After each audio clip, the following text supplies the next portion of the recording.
there are classic examples, you know this, where young people can make more money if they graduate from high school with a certification in computer science as opposed to having a 4-year college degree in computer science. So, the reality is if a kid can get into a career pathway in the computer science space as a sophomore or junior, get a certification, and make more money than their peer who has these debts graduating from college in the same area, it sort of speaks for itself. So we're going through this whole kind of reckoning in terms of, what is a practical and meaningful option for young people.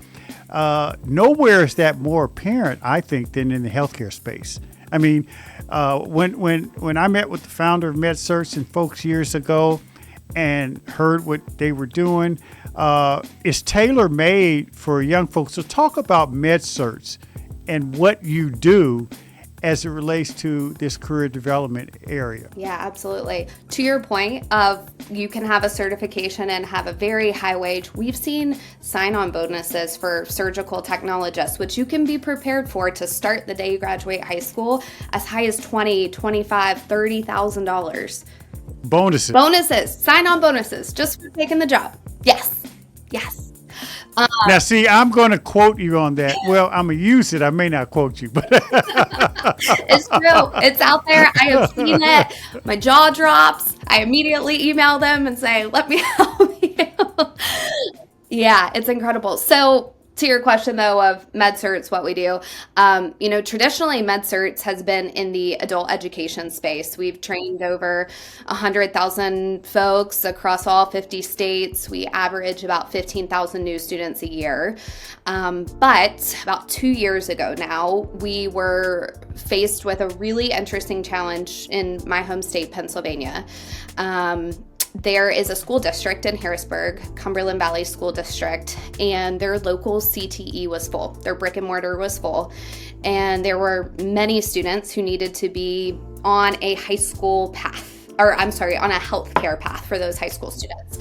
So Superintendent Mark Blanchard, what do we do? What do we do with these high school students? And so the solution at that point was to bring MedCerts in as an online solution, solving the seat shortage that those CTEs are having locally, to say students can work on a MedCerts program, working towards a certification. We actually brought in a local employer, UPMC. They're the largest nonprofit healthcare system in the state.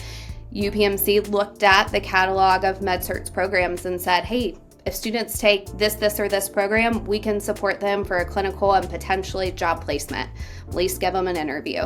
And so with that, we saw a very successful model to bring this adult education program into a high school classroom. Yep.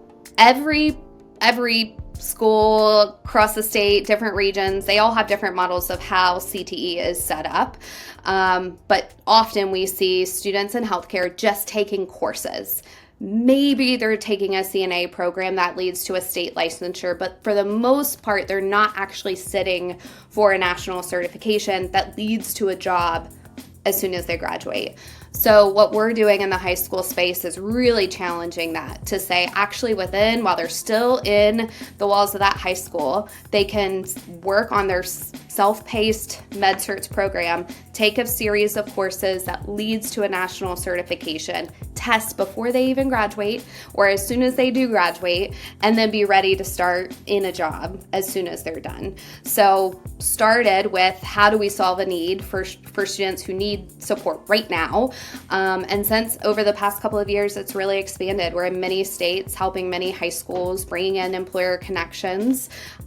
Before we go live with a program, we'll have kind of an exploratory night where students and guardians and parents can learn about jobs that are available and what these certifications lead to when it comes to jobs.